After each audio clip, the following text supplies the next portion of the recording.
Hello everyone and welcome back to my attic crawl space. Of course, now that we've shifted our makeshift studio to this location, there's one question that has preoccupied our audience perhaps more than any other, and that is, what's up? What's up with that tiny little door over there? I mean, is it where we keep the kids' toys, or is it a Wonka door? And if it's a Wonka door, is the tiny chair right there? Is that for an Oompa Loompa waiting to roll me away to the juicing room after eating an everlasting gobstopper? Who knows? The only thing I know is that I'll never tell. Anyway, you'll have plenty of time to speculate because we'll be doing these closer looks here for a while. Public health officials are urging Americans to continue observing social distancing rules, even as the president and his son-in-law contradict those experts and spread dangerous misinformation. For more on this, it's time for a closer look. Well, we're less than a week into the month of April. There's really no way of knowing what day it is. Every day is a week and every week is a year. And now April just means, Tuesday. The calendar app on my phone is just a shrug emoji holding a glass of wine. But if it is, in fact, April, then that's great news. Because if you remember, when public health officials were first warning about the coming outbreak of the coronavirus, the president reassured us all by saying this. The virus, they're working hard. Looks like by April, in theory, when it gets a little warmer, it miraculously goes away. I hope that's true. Now, the virus that we're talking about having to do, a lot of people think that goes away in April with the heat, as the heat comes in. Typically, that will go away in April. We're in great shape, though.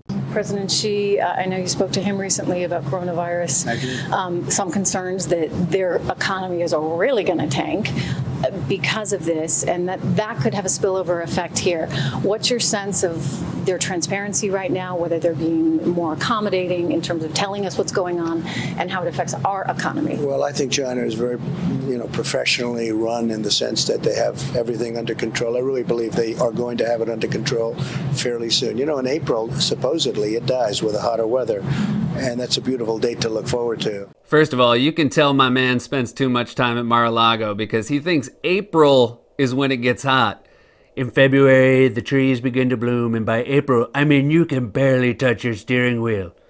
But yes, it's a beautiful date to look forward to. I remember when we all got that lovely save the date in the mail.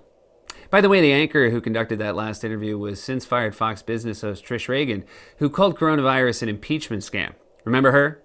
Evil Connie Britton?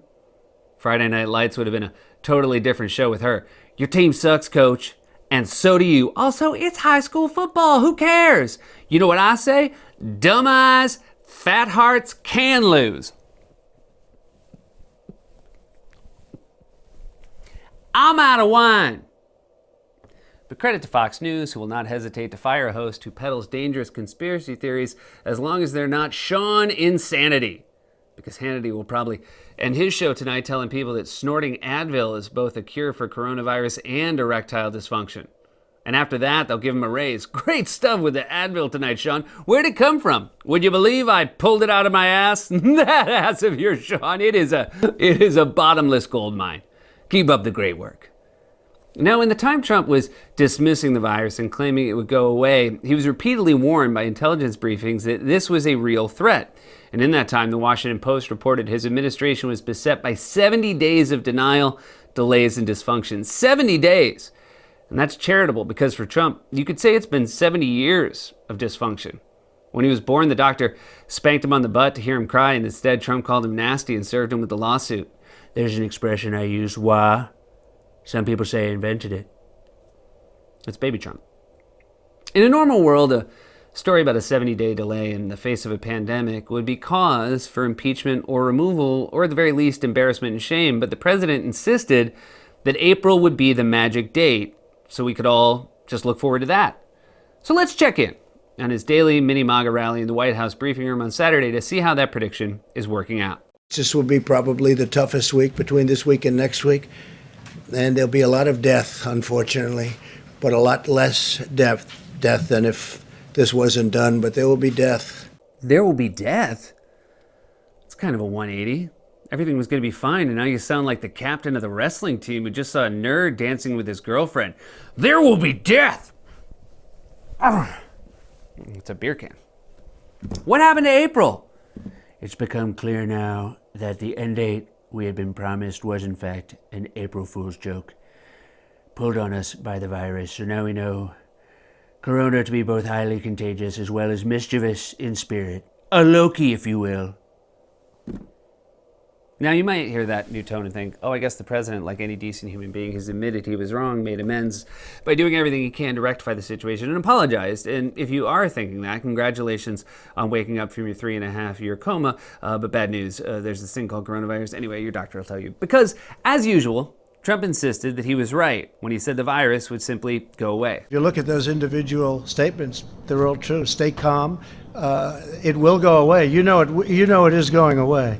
And it will go away. The president was saying this was going to go away. It's April. It is going to go away. This president, you said it was going to go away in April. You said when it warmed up in April. I said it's going away, and it is going away. Ah, yeah, very clever. After all, April still has 24 days left, and it's already down to, what? I don't know, 337,000 cases? And you did. You literally said it goes away in April. That's as close to specific as Trump ever gets. Usually when you ask him a question, he waves it away like a dad promising his kids a trip to Disneyland while watching football. Dad, will we have universal health care? Yeah, it's going to be so easy. It's going to be a blast. Now go upstairs and oil your hair before dinner.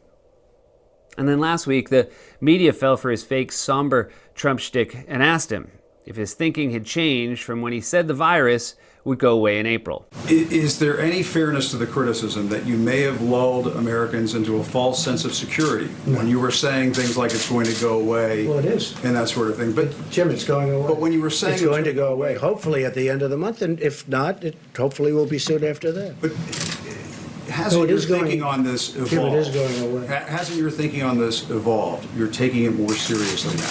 I think from the beginning, my attitude was that we have to give this country. I know how bad it was. All you have to do is look at what was going on in China. First of all, no, you didn't know how bad it was.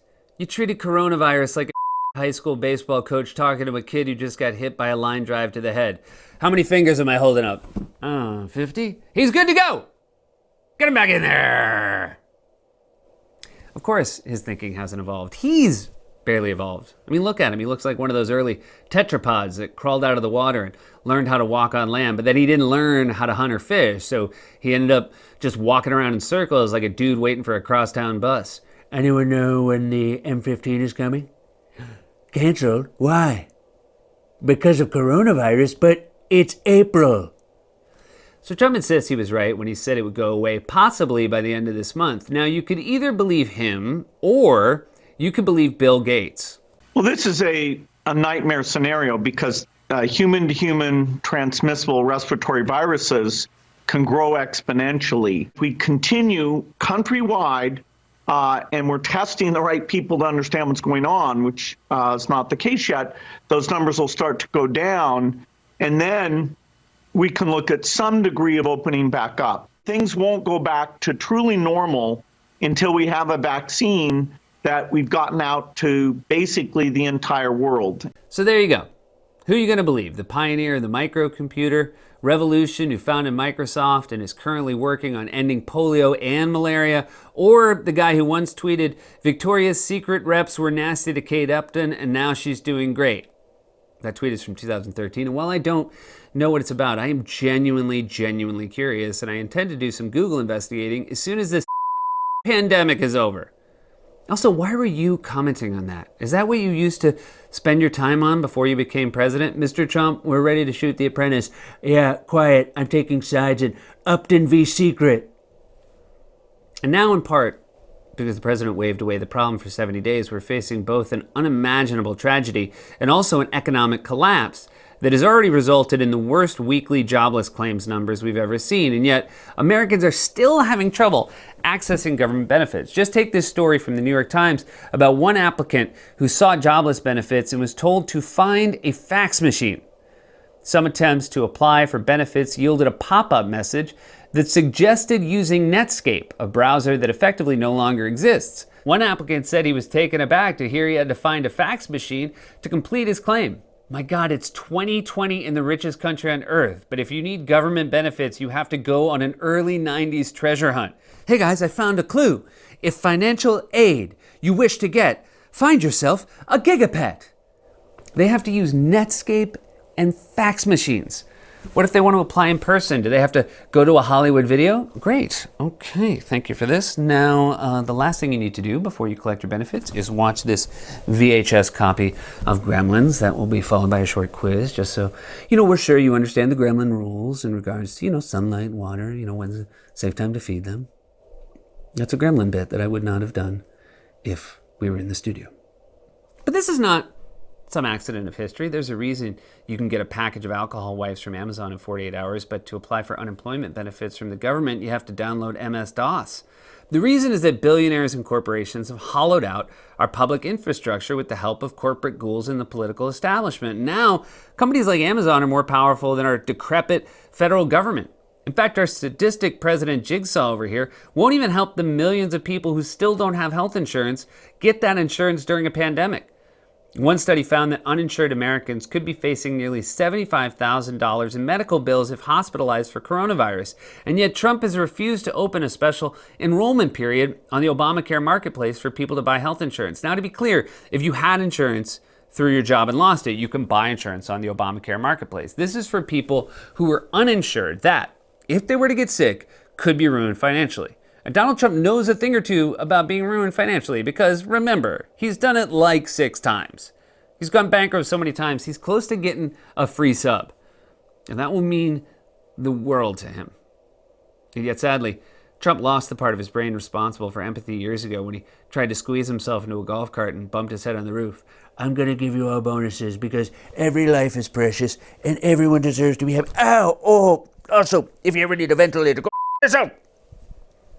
So last week, when he was asked why he wouldn't reopen the Obamacare exchange, he turned the question over to Mike Pence and then bragged that Pence had found a way to talk for 5 minutes without answering the question. Could you tell us what the rationale was behind that decision and what you have as an alternative? Okay, they took that up under the task force, and maybe, Mike, you want to say a few words about that? Well, thank you, Mr. President. And what I can tell you is that the President has made a priority from the outset of our task force work. Make sure every American knows that they can have a coronavirus and they don't have to worry about the cost. We're inspired by the spirit of American businesses. Grocery stores made a commitment to the President a month ago that no grocery store in America would close down. The food supply is strong. We're getting food on the table of every American. I think it's one of the greatest answers I've ever heard, because Mike was able to speak for 5 minutes and not even touch your question. No, I said that's what you call a great professional. Professional liar. That's what you call a great professional liar. And it is true, man. Pence is great at looking grave and solemnly shaking his head and talking in hushed tones and acting like he's the president in a low-budget miniseries about an asteroid headed towards Earth. Mr. President, what are you going to do to stop the asteroid? I can assure you that we are doing everything in our power to make sure Americans can still buy essential groceries like Doritos and Pop-Tarts. What does that have to do with the asteroid, Mr. President? Pop-Tarts are the quintessential American meal, first introduced in the 1960s by...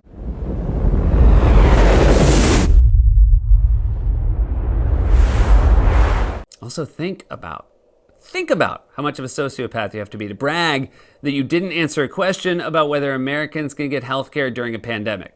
I know, I'm not a psychologist, but if someone gets on my subway car wearing a newspaper hat and carrying a soiled teddy bear, I don't think, oh cool, another businessman headed to Wall Street. Trump's like a public defender sitting next to his client during a murder interrogation saying, notice how he hasn't confessed yet? I mean, and this guy right here, he loves to brag. Real sicko. Hey, tell him how you secretly write your name in your victim's diary. What? Be quiet. You couldn't stop talking about it earlier. Oh, I'm sorry. Now it's a secret. So if we won't even offer millions of Americans basic health insurance during a deadly pandemic, what is Trump offering?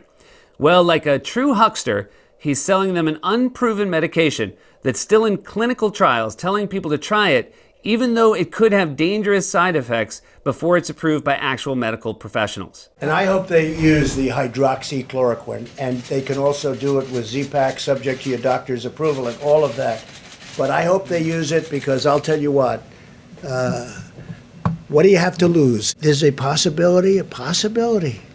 And I say it. What do you have to lose? I'll say it again. What do you have to lose? Take it. I really think they should take it. But it's their choice. And it's their doctor's choice or the doctors in the hospital.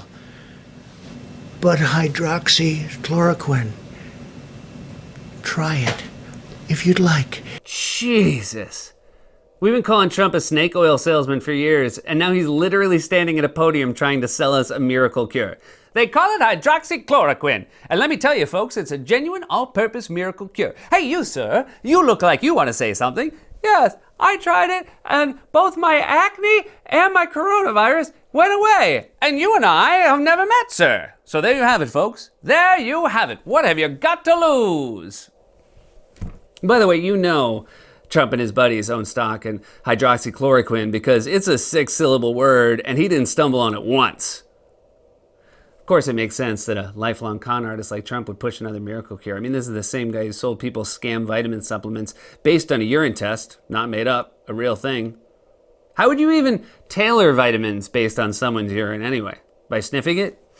Smells like you're eating too much asparagus? Here, try some beef pills. They're just tiny meatballs. Now, obviously, it would be terrific news if a genuine antiviral medication was proven successful in clinical trials, and we're all hoping that happens as soon as possible. But it is dangerous to go on TV and tell people to just try a medication before that medication is proven safe and effective, and yet Trump is doing it anyway because he's already failed to supply other life-saving equipment, like ventilators. This very moment, states are fighting each other in a perverse bidding war with a total lack of federal leadership, and the point man in charge of the ventilator disaster is Trump's own personal Tom Wambsgans. Jared Kushner, everybody's favorite Botox 9-year-old. You know, the real-life Jack Skellington, the fellow who's always lurking in the background of every White House photo like a stalker who suddenly appears in the mirror when you close your medicine cabinet. The only guy in the world who creeps out Stephen Miller. Jared! Don't frighten me like that, Jared. Don't creep on a creeper. Over the last few days, Trump has openly admitted that New York may not have enough ventilators to save lives and called the federal government just a backup, while Kushner insisted the national stockpile doesn't belong to states. Governor Cuomo is saying that New York may be days away from running out of ventilators. Can you assure New York that going into next week that they're going to have the ventilators that they're going to need? No, they should have had more ventilators at the time. They should have had more ventilators. We happen to think that he's well served with ventilators. We're going to find out. And we're a backup. Remember, we're a backup. And the notion of the federal stockpile was it's supposed to be our stockpile. It's not supposed to be state stockpiles that they then use. Oh, that makes sense. It's like my doorman told me. The front door belongs to the building. It's not for the people in the apartments. If you want to go to work so bad, climb down the fire escape. Seriously, it's your stockpile? Are you writing your name on them like you're leaving your lunch in the office fridge? Guys, come on, who ate half my burrito? I have my name on it. And who crossed out Kush and wrote douche? Guys, Kush and douche, they don't even rhyme. I know it's a near rhyme, Janet. I thought you were better than near rhymes. All right? They're not yours, they're ours. This sniveling weasel thinks everything belongs to him because he was born into a rich family just like his father-in-law. I'm shocked we haven't seen something called a Kushnalator pop up on Craigslist. What we're seeing right now is a feeble government hollowed out by billionaires and corporations and run by a lifelong scam artist abdicating federal leadership and leaving states and courageous healthcare workers to fend for themselves. One lesson we're all learning from this is that, generally speaking, it's better not to be governed by sociopaths. And the day they finally leave office will be a beautiful date to look forward to. This has been A Closer Look.